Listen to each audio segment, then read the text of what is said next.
I woke just after 6. The tower held through the night. No surge alarms, no breach pings, and the turbine blades weren't whining for once. The air inside was stuffy, warmer than it should have been, which told me the vent duct was either jammed or clogged again with ash. I slid off the cot, grabbed the tool roll, and locked the hatch behind me as I stepped out onto the steel walkway. The canyon beyond the tower was quiet.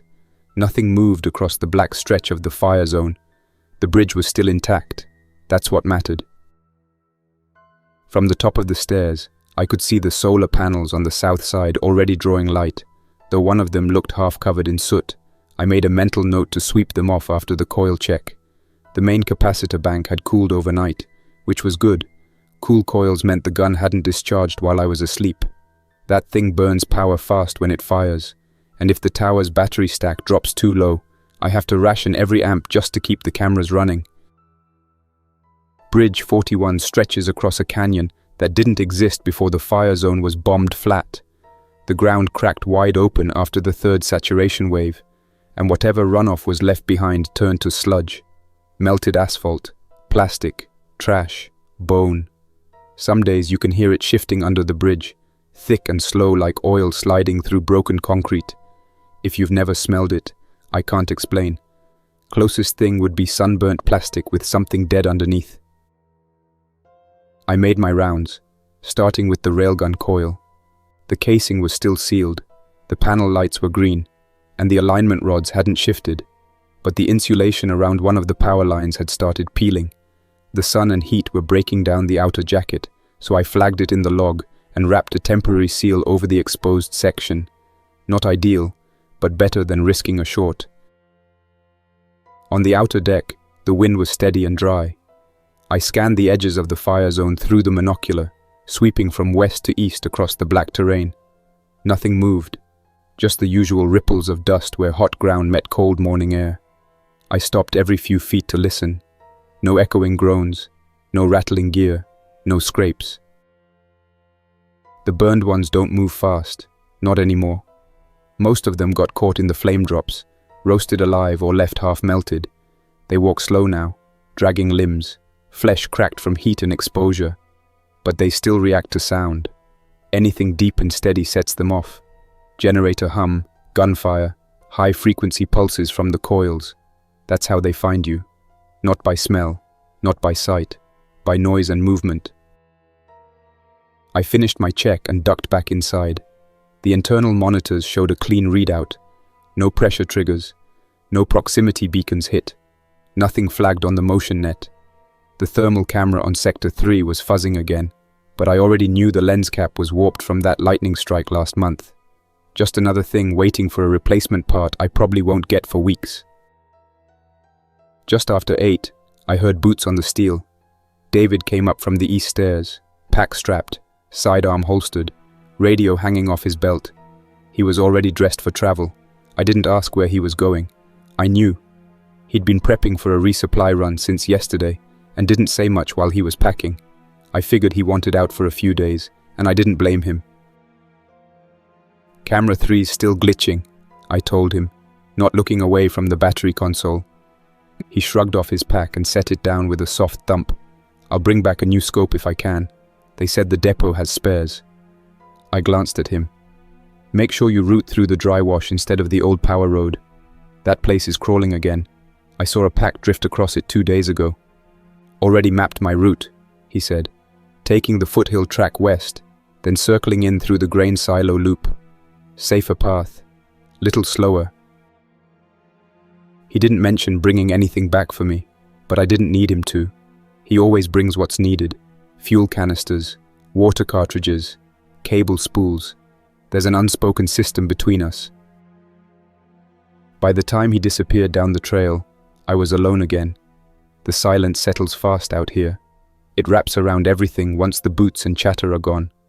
The only sound left is the wind pushing across cracked steel, or the whine of the coil fans when they cycle on low speed. I cleared off the vent stack after that, since the airflow had been low all morning. The intake mesh was half blocked with soot, and the fan blades were caked with grime. Took me 20 minutes to scrape it clean without dismounting the whole assembly. Nothing like sitting cross-legged in recycled air and fine dust just to breathe normally again. Around 11, one of the deck sensors went off with a soft ping. I stepped over to the main console and brought up the camera feed. 2 figures moving slowly across the southern slope. Third one followed behind, crawling on all fours. Burned ones, no doubt. Their bodies were half charred, limbs stiff. One of them turned toward the tower when the wind shifted, but didn't move fast enough to matter. I marked their position, updated the motion log, and shut off the feed. No point wasting energy on them. I ran diagnostics on the railgun, checked the main barrel alignment, and swept the upper walkway. At one point, I dropped a wrench and froze. It clanged off the mesh and bounced twice before landing on the grating. That echo would carry. I crouched still for a minute, scanning the drift line. Nothing moved. Either they didn't hear it, or they weren't close enough to care. Later in the afternoon, I noticed something else on the cameras. Down near the old overpass rubble, I caught a flicker of motion that didn't match infected patterns. I zoomed in on the feed. It was a man, not a burned one. His coat was torn at the sleeve, and he was kneeling near a busted pack, digging through the contents. He wasn't twitching. No erratic movements. Just slow and careful. I adjusted the focus and spotted a radio clipped to his chest. I opened the outbound hail and broadcast a short-range call on channel 7-4. This is Bridge 41 Tower, restricted zone. Identify yourself. He looked up, waited a few seconds, then clicked his mic once before answering. Passing through, heading for Greenline. Not hostile, not infected. This crossing's sealed. You're not authorized. I've been walking 6 days. I'm not going around. I paused. He didn't sound panicked. He didn't sound aggressive. He was just tired. You armed? Just a sidearm and a knife. That's it. Pack contents? Basic survival loadout. Food tabs, tablets, spare maps. 1 can of bug spray and half a burner. I checked the bridge deck. Structurally, it could hold a single crossing. That wasn't the issue. The rules were the issue. And right now, the link to Greenline wasn't live. I ran a quick test. Signal queued. No active response channel. Uplink's been dead for days, and I didn't know it until now. That meant command couldn't confirm or deny clearance. If I let him across and he was infected, or carrying something worse, I could put the whole safe zone at risk. But if I left him down there, the burned ones would find him by sundown. Stay where you are, I told him. Do not approach. I'm dropping a line. Do not climb until I give the signal. Understood, he replied. I moved to the winch panel and unlocked the emergency drop crane. The motor buzzed as the rope ladder uncoiled and lowered down the bridge edge. It stopped about 10 feet above the lower trail. I grabbed the spotlight, powered it up, and flashed 2 long pulses across the canyon. That was the approach code, standard procedure. He raised both hands, then slowly stood. He didn't limp, didn't drag a foot.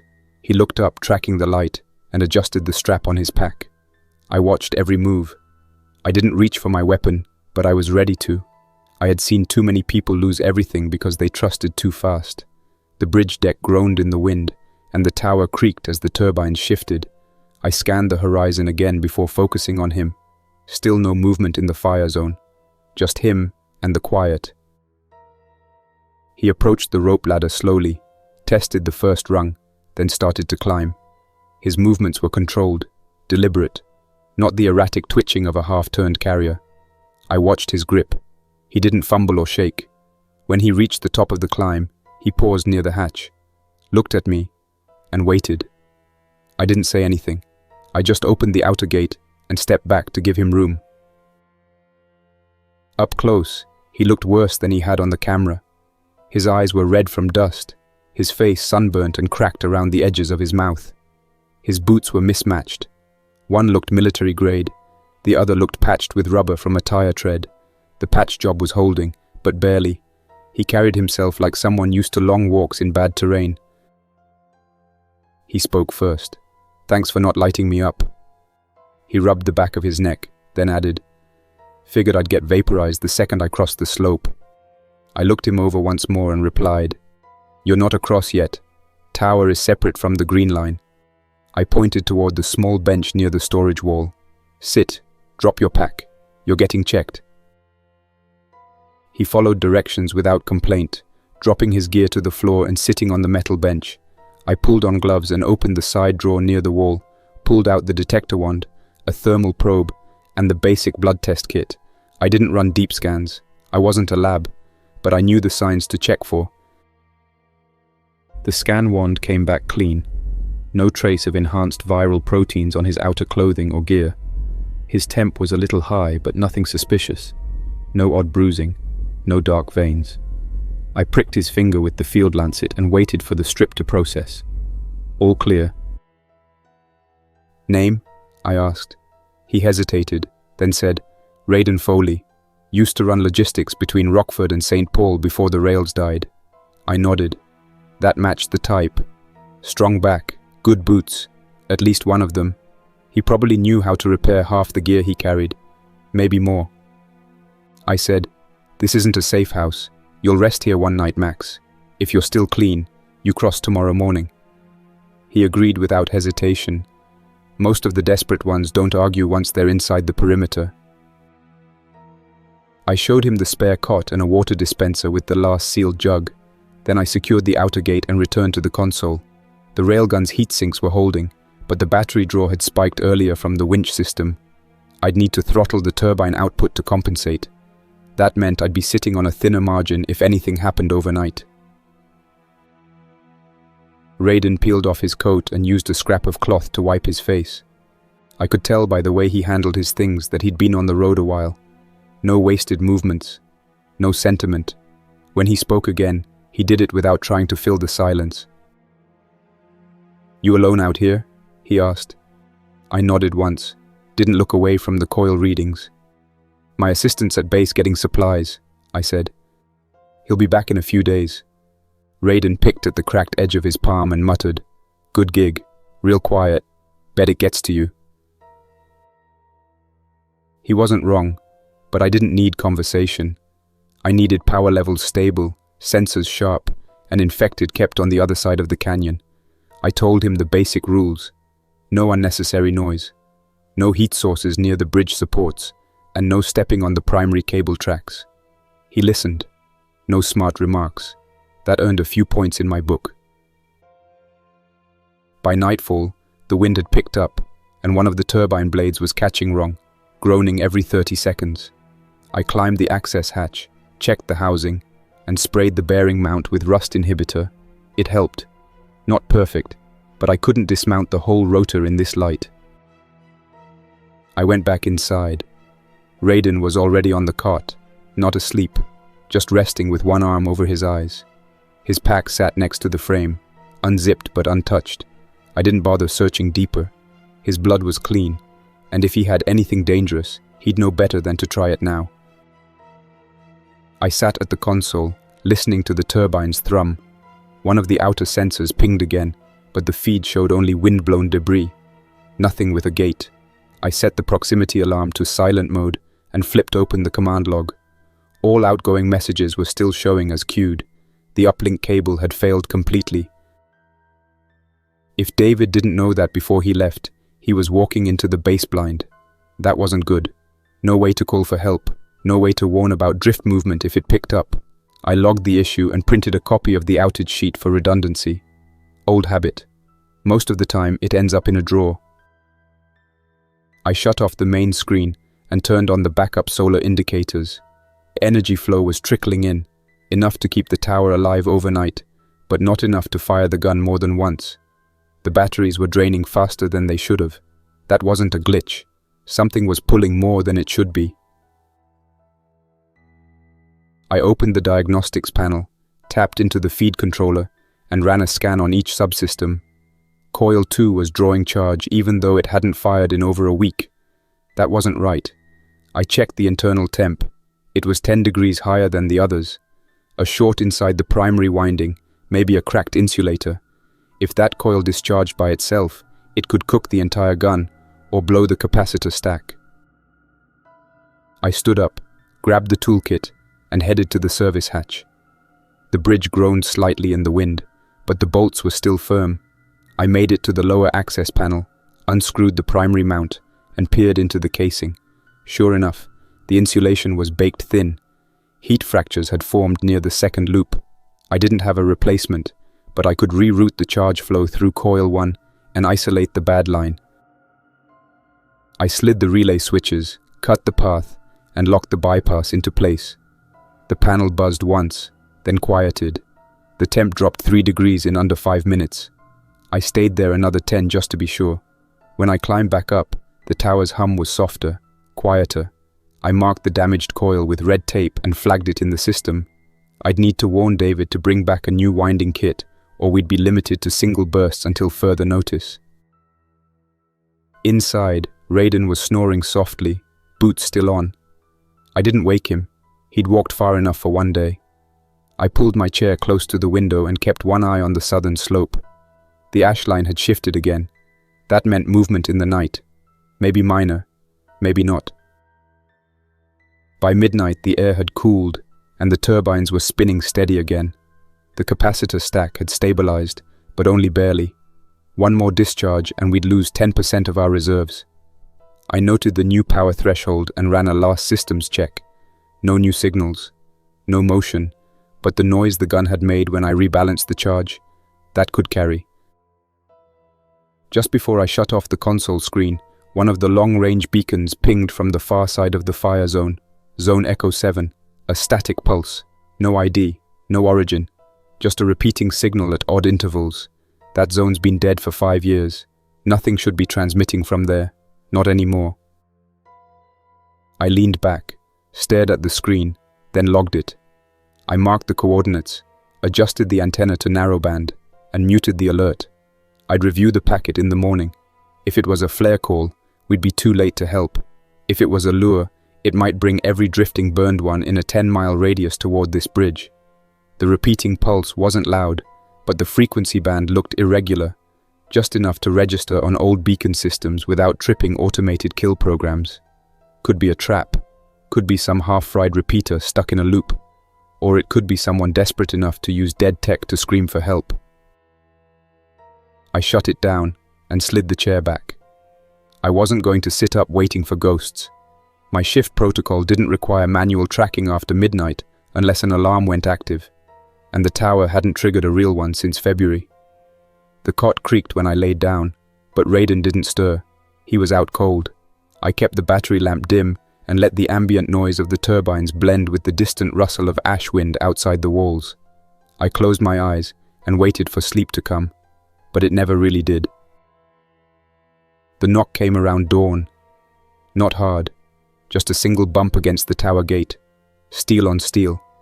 I sat up fast, grabbed the belt, strapped it around my waist, and flicked the safety off on the rifle near the hatch. Raiden was still on the cot, one eye open now, watching. I crept over to the console, tapped the override, and brought the camera feed online. What I saw made no sense.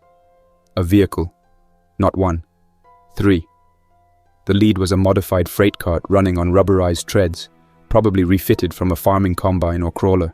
It was slow, pushing through the edge slope and flanked by 2 personnel buggies, both built from scavenged parts. It looked like a convoy, but there were no lights, no IFF signal, and no proper markings. I switched to infrared, bodies on board, alive, at least 7, armed, probably 10 more walking beside the carts. Raiden stood up behind me and said, "That's a resupply formation. Could be Greenline. They've been moving farther south lately." I shook my head. If it was sanctioned, I'd have been pinged days ago. No radio traffic, no relay, no drone tag. He stared at the screen for a long moment, then muttered, "Could be an unsanctioned evac, volunteers or scavvers trying to move people across." I didn't answer right away. I toggled the tower's signal light, set it to amber, and locked down the bridge path. I stepped outside and took position at the overlook railing. The wind carried voices now, dull and broken across the canyon, shouting, orders being passed down the line. One woman waved from the crawler. She had a bright yellow rag tied to her arm. That was an old code. non-combatant civilians on board. I grabbed the field speaker and powered it up. "This is Bridge 41. Identify your convoy, point of origin and destination. Do not advance past the caution line or you will be fired upon." There was a pause, then static hissed in return. After 10 seconds, a voice crackled through, faint and cutting in and out. "Convoy 7 from Field Outpost 17. Refugee transport. No infected. Destination Greenline main gate. Power pack surge fried our primary uplink. We have wounded. We request crossing." I muted the speaker and stepped back inside.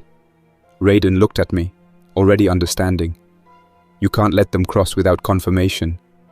I nodded. "And I can't confirm anything. The uplink's dead, the relay's offline, and the capacitor bank can't take a full burst if things go wrong. That crowd brings too much noise, too much movement."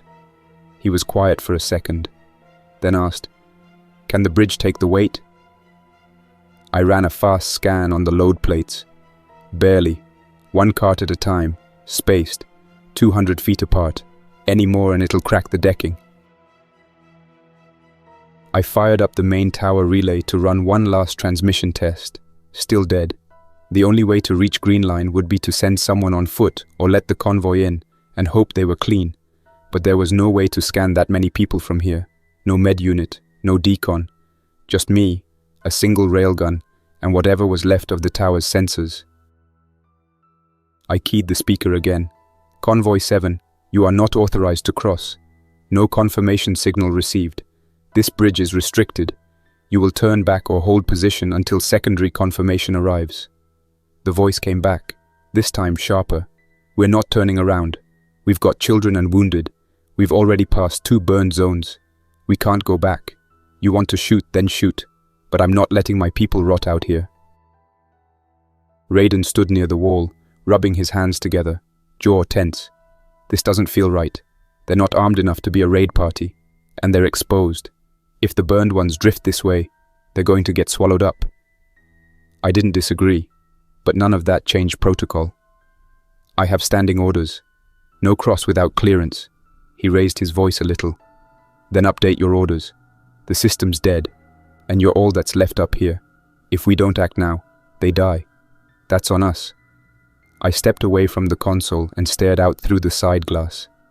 The crawler was stopped at the approach edge now. A child sat on top, legs swinging over the side. Someone else waved a piece of reflective foil, emergency blanket, the kind handed out in every last shelter box before the zone started collapsing. I toggled the relay again, trying to reach base. No response. I flicked through the emergency hailing channels. Nothing. I walked over to the maintenance hatch and stared at the breaker board. 1 flip and I could power the decon gate.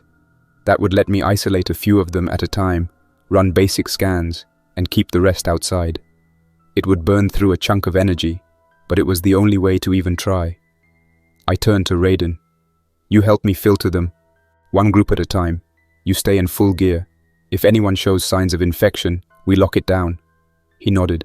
"I'll take the tower sensors. You keep your hand on the cutoff." I triggered the gate latch and sent the first clearance pulse. The crawler's engine sputtered to life, and the cart began rolling forward slowly, with 2 people walking alongside it and another riding on top. The approach sensors tripped, but the motion was steady. I opened the first decon hatch and kept the railgun locked on safety, but powered. No chances. The first 3 made it across, exhausted, sunburnt, shaking, but clean. The next group came 2 minutes later. 1 limped.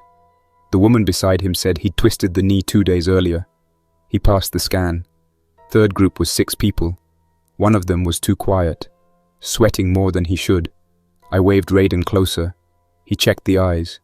No vein discoloration, no fever, but the man flinched when he heard the coil whine behind him. Not infected, just afraid. The process continued for over an hour. Raiden and I split shifts watching movement patterns and vitals. By the time the final cart arrived, the sun was already high, and my battery indicator was flashing yellow. The last group carried someone on a stretcher. Male, early 40s, unconscious, soaked in sweat. They said he'd collapsed from heat stroke. I ran the scanner. No infection, but he was close to organ shutdown. The medical tent across the bridge would have better supplies, but only if he got there soon. I waved them through. The stretcher was set down just past the bridge lip, and the others moved ahead, guiding the cart around the rubble pile near the midspan. I turned to Raiden and said, "Watch the deck. If the coil rises any more, we'll have to shut down power to the secondary arm." He nodded and kept his eyes on the readout. We were halfway through documenting the arrival logs when the ground beneath the bridge rumbled. Not loud, but deep.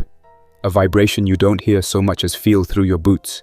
I turned to the southern ridge. Movement. Dozens. No, more. A wide drift line had formed.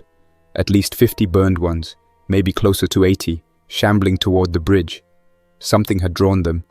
Maybe it was the railgun coil. Maybe the signal that convoy carried. Maybe just bad luck.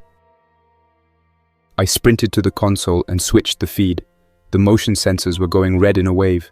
I yelled back, "Raiden, lock the bridge gate. Tell the last group to move." He ran to the access point, hit the override, and began shouting down to the convoy. Panic spread fast. The walkers with the cart began pushing it into motion. One of the wounded fell. Another tried to lift him. Raiden grabbed a flare gun from the shelf and fired one red shot into the sky, our signal for immediate crossing. I pulled the main coil handle. The railgun roared to life, charging faster than I'd hoped. The barrel whined. Power levels dipped hard. The capacitor stack hit threshold. I fired. The recoil rattled the entire tower. A blue arc shot across the slope and turned the lead group of burned ones into shredded bone and ash. But it didn't stop the rest. More were behind them. Too many. I locked the trigger, vented the coil, and checked the temps. Overheating. The gun couldn't fire again for at least 3 minutes without risking meltdown. Raiden shouted that the last group was almost across. I looked through the viewfinder. They were dragging the unconscious man across the deck, tripping on uneven metal. Behind them, the burned ones were climbing onto the slope fast. I made the call. I slammed the overload switch, cut the outer power feed, and rerouted coil energy into the primary burst chamber. A short blast. It wouldn't vaporize them all, but it might push the rest back off the slope. I hit the fire key. The tower shook again. The deck trembled. Smoke poured out of the barrel vent. When I checked the screen again, the slope was clear. Not empty, but clear enough. The last of the convoy was on the far side. A few wounded. No deaths. The bridge groaned under the weight as the last buggy rolled off and the gate closed behind it. We sealed it with the emergency latch and shut down the tower's external systems. I sat down hard on the metal bench, heart pounding from the strain even if I wouldn't say it aloud. Raiden leaned against the wall, breathless. He pulled his gloves off, dropped them on the floor beside the panel, and let out a long exhale. Then he said, "That was too close. I thought the deck was going to give when that last cart hit mid-span."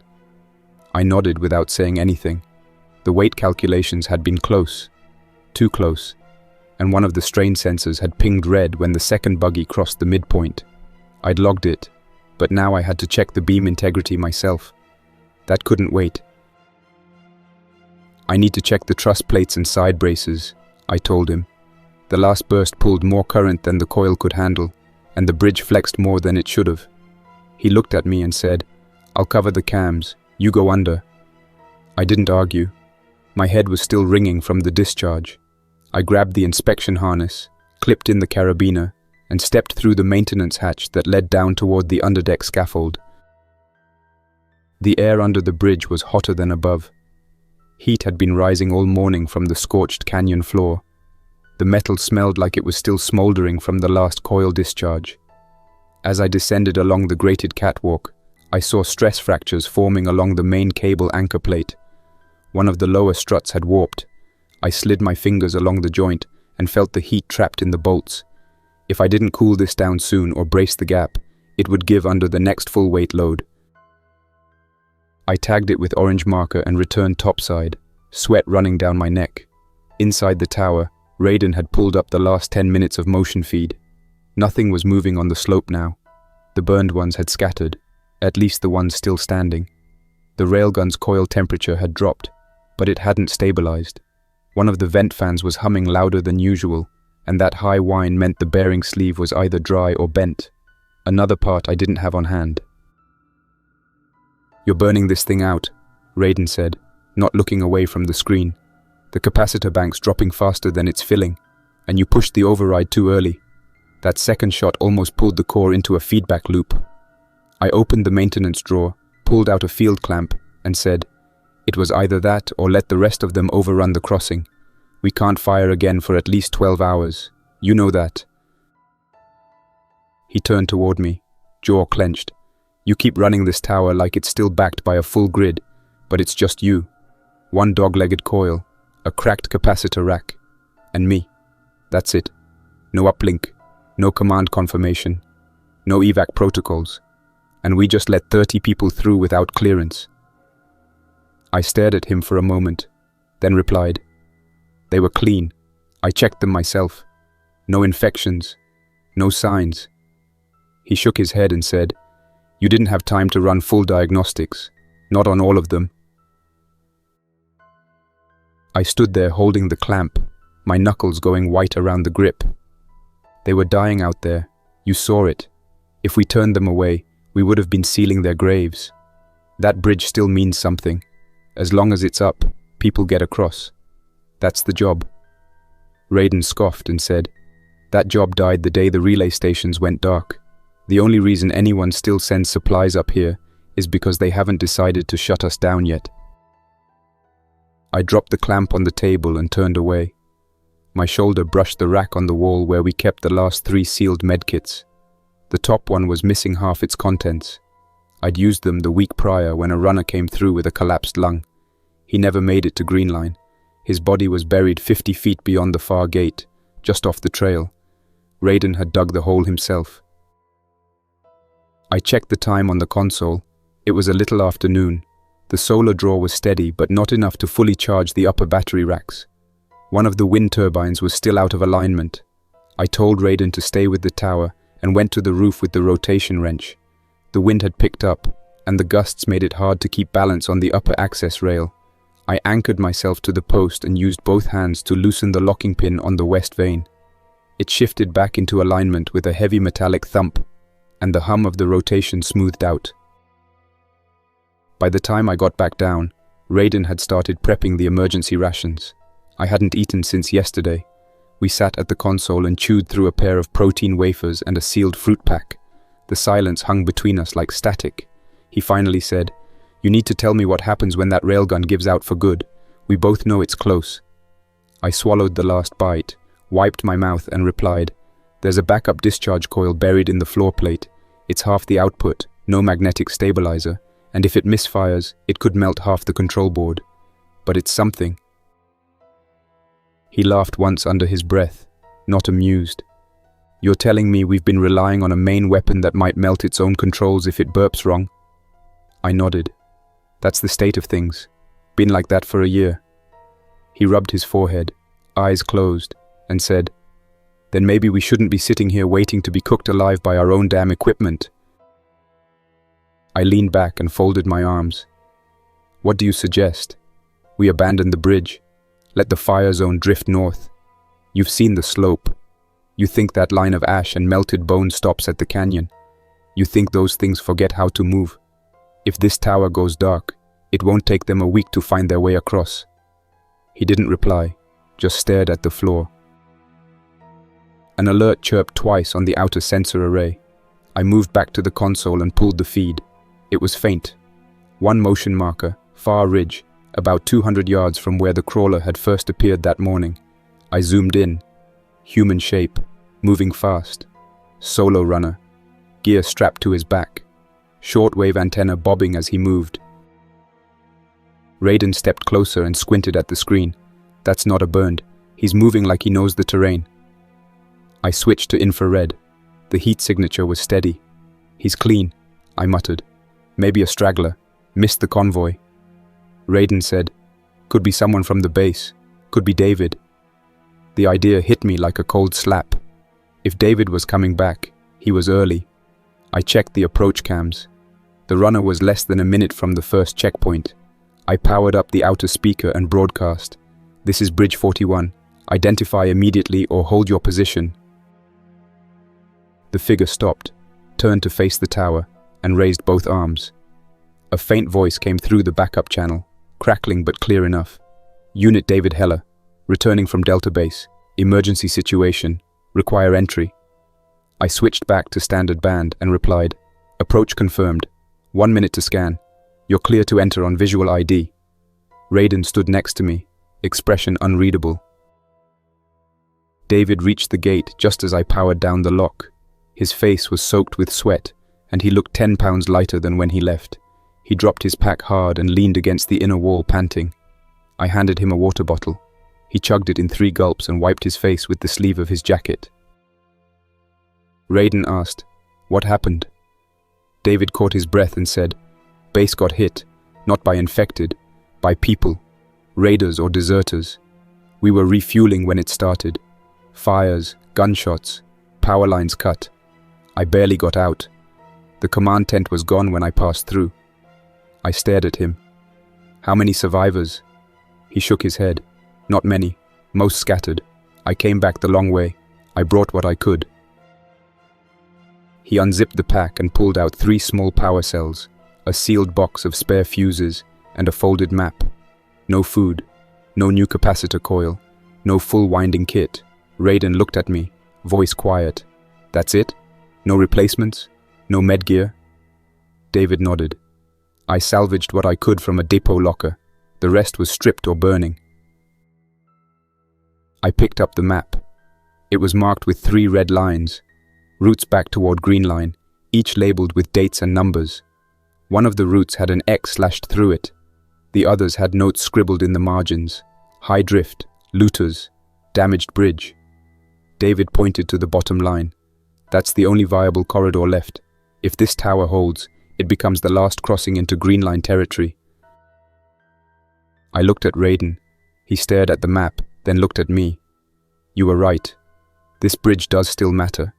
Maybe more than we thought. I nodded. But we're running on scraps, and now we've got no base to back us.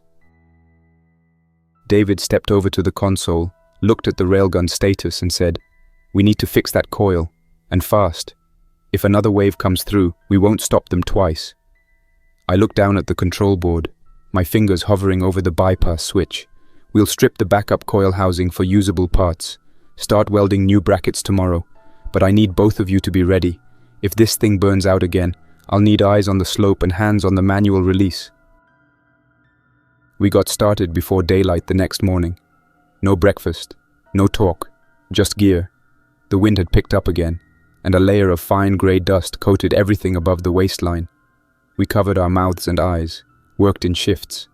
David was under the coil rig with the welder, running slow, steady passes across the cracked mounting bracket. Raiden had the inspection light and torque wrench, checking every cable for signs of heat scarring. I monitored temps and redirected current through the second bank, trying to keep the railgun coil from melting its own insulation while we pulled it apart from below. By mid-morning, David called up that the bracket was holding, but one of the grounding cables had separated near the junction box. We didn't have a full-length replacement, so we cut a section of scavenged copper from an old solar coupler and clamped it into place. It wasn't pretty, but it would hold, at least long enough to fire once, maybe twice. Raiden rerouted the vent fan cables to draw less power during idle, freeing up a small buffer in the system, just enough for a capacitor pre-charge.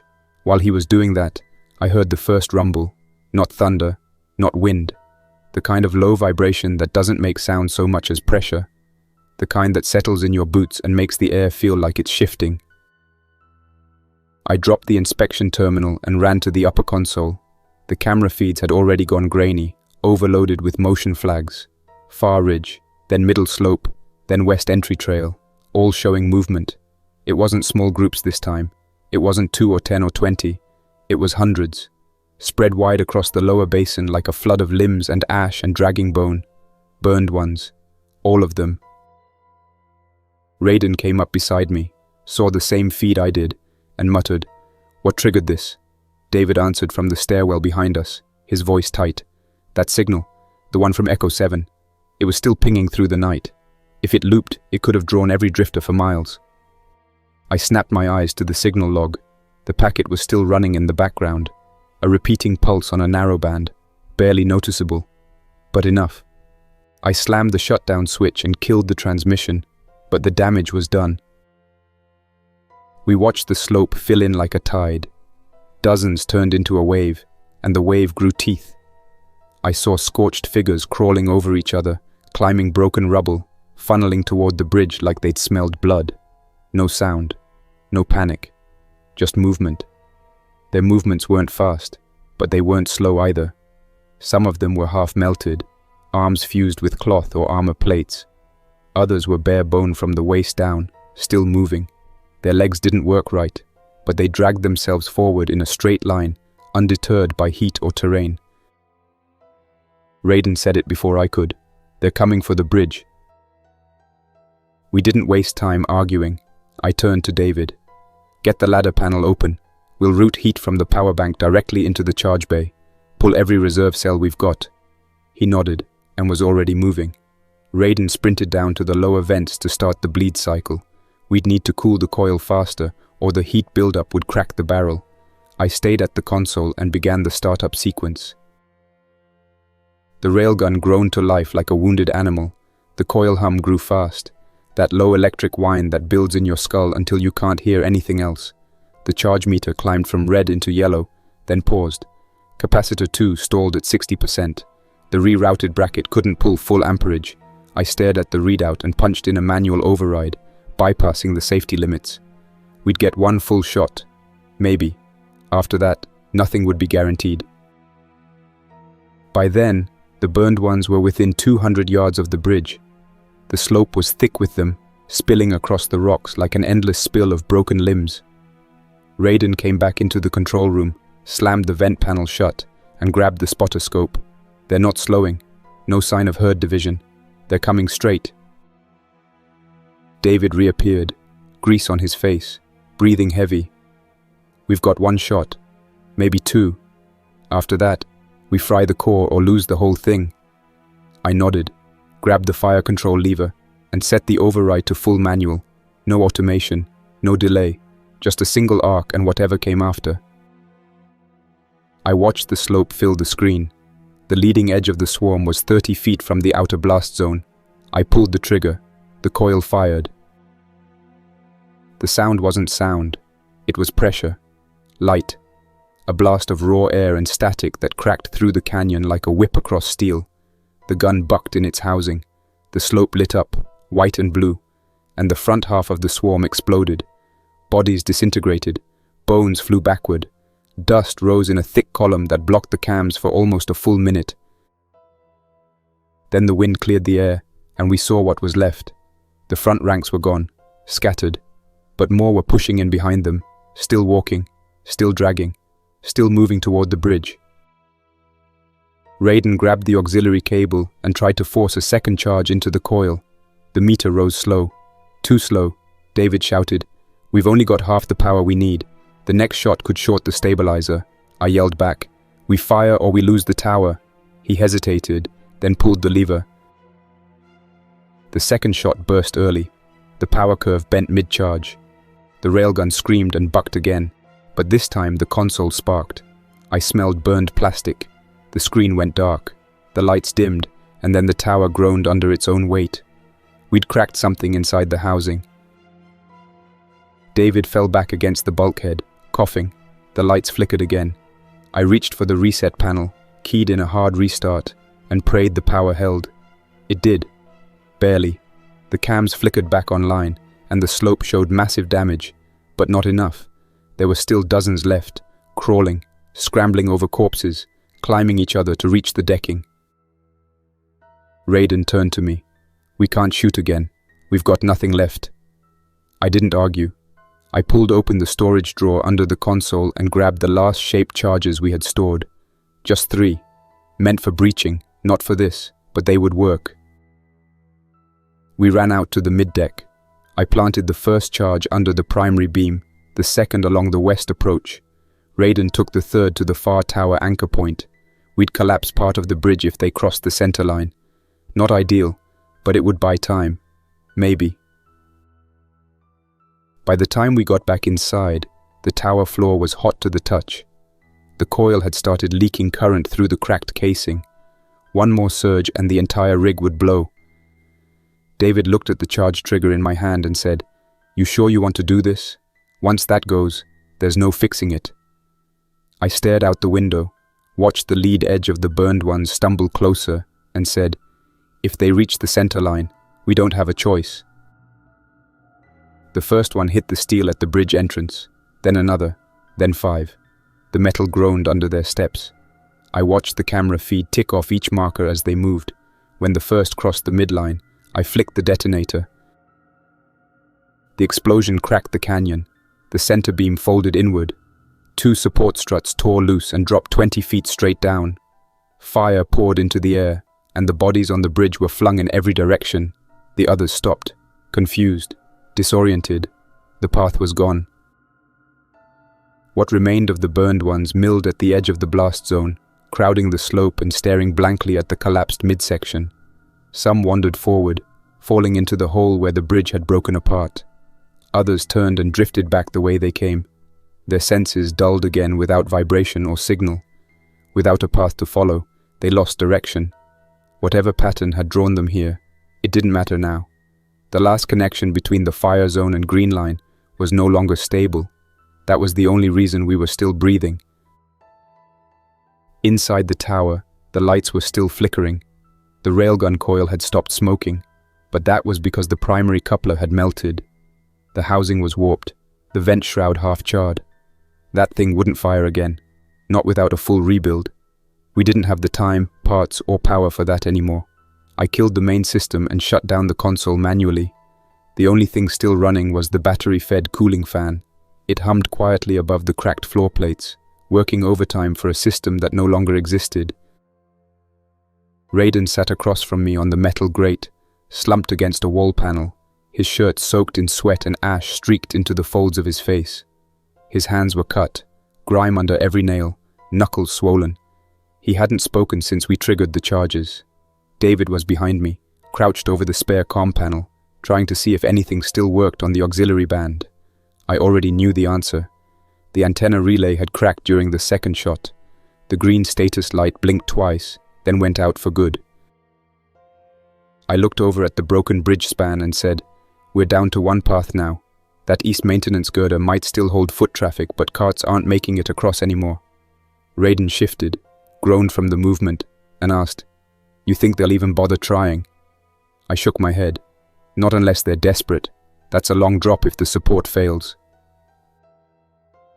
David leaned back from the panel, rubbed his neck and said, "The way I see it, command's gone. Delta base is scattered. The convoy got through, and whatever's left of the Greenline's infrastructure is on the other side of that broken span." He pointed toward the far bank where the trail vanished behind the canyon wall. "They might have power, or some backup generators, maybe even working comms, but they won't be sending help here, not anymore." We sat in silence for a while after that. The tower creaked as the afternoon wind started picking up, the turbines spinning without charge circuits to feed. I could hear the faint hiss of ash grinding against the outer panels. The smell of ozone still hung in the air. That railgun coil had burned hotter than any of us expected, and the damage would take weeks to reverse, if we had a workshop, which we didn't. I stood and walked to the logbook. The pages were smeared from smoke and sweat, but still legible. I flipped to the last page and scrawled the time, the date, and a simple entry. Primary bridge defense disabled. Fire zone surge neutralized. Tower operational. No comms. No main weapon. I closed the book and placed it back on the ledge where it belonged. Raiden finally stood, walked over to the east panel, and stared through the cracked glass. The edge of the swarm was still there. The broken ones. The ones too far gone to register change. They didn't move much anymore. Just stood, heads twitching, waiting for some vibration, some sound to follow. He asked, "What happens if another group comes?" I didn't answer. He already knew. Without the railgun, without a bridge to blow, we'd be done.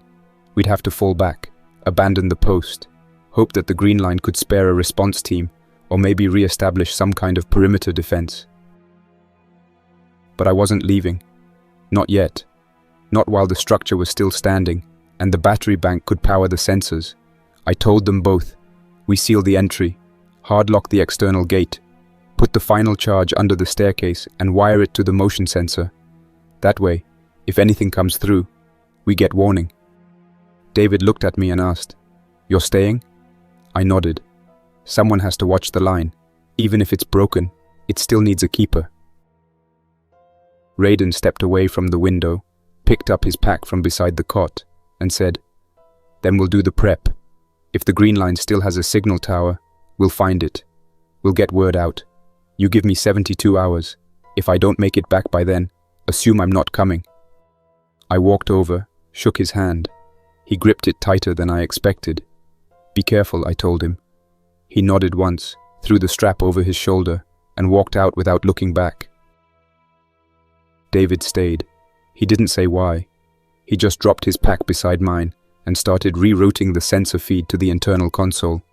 We rewired the emergency panel, set the gate to passive detection, and tied a copper wire around the last of the charge blocks. Primitive setup. Not pretty, but it would hold. That night the tower was silent. No alerts, no radio calls, just the sound of wind grinding against the tower and the creak of metal cooling after hours of heat. I sat on the bench beside the railgun coil. It still smelled of burned insulation and scorched copper. I rested my hand on the control lever. Cold now, dead weight. David sat by the console, reading a dog-eared manual from the storage drawer. Probably didn't need it. He already knew the systems as well as I did, but sometimes reading the steps made you feel like things were still orderly, still controllable. He didn't say anything for a long time. Then he looked up and said, "You think anyone else is holding the line somewhere, like us?" I considered it. Maybe, if they had a tower and someone stubborn enough to keep it running. I didn't sleep. I sat through the night, watching the slope through the cracked glass. The burned ones barely moved. They stood like statues swaying in the wind, some half collapsed on each other. The fire from the blast still smoldered on the lower path, a faint glow across the dark canyon floor. Just before dawn, I recorded a final entry. No uplink, but I recorded it anyway. A hardline tape for local recovery. If someone ever finds this place, they'll know what happened. This is Silas Dorn, Tower Operator, Bridge 41. 7 years since the outbreak. 37 hours since the last surge. Railgun disabled. Main bridge compromised. Greenline status unknown. Tower still standing. I paused, looked out the window, then added, "If you're hearing this, you made it to the edge. You survived the worst of it. This was the last hold line. It worked. For a while. If you've got the means to repair what's left, do it. If not, don't waste time. Get across and don't look back." I clicked the recorder off and placed it on the desk beside the logbook. David was already standing, pack half loaded. He said he'd try the south trail and link up with whatever group was left holding the Greenline checkpoint. I gave him the last clean battery cell and told him to check every 30 minutes for motion. He nodded and left through the inner stairwell. The gate closed behind him with a soft clang. Now I sit at the observation post, watching the sun rise over the burned ridge. The fire zone is quiet. The tower creaks now and then, metal settling. The capacitor bank still hums faintly from the last emergency cycle. The bridge is broken, but some of it still stands. And so do I. And that's where we'll stop for now. Thanks for listening till the end. Don't forget to like, subscribe, and tell me how the story hit you. What moments worked, what didn't, and what you'd want to hear next. And a big thank you to everyone supporting the channel, especially with extra membership. Carlos Herrera, Luca Mod, The Great Anywho, Jaydala, Madam Midnight, Deborah Powell. You keep this project alive. Until next time, Survivor. Jack's Nightmares signing off.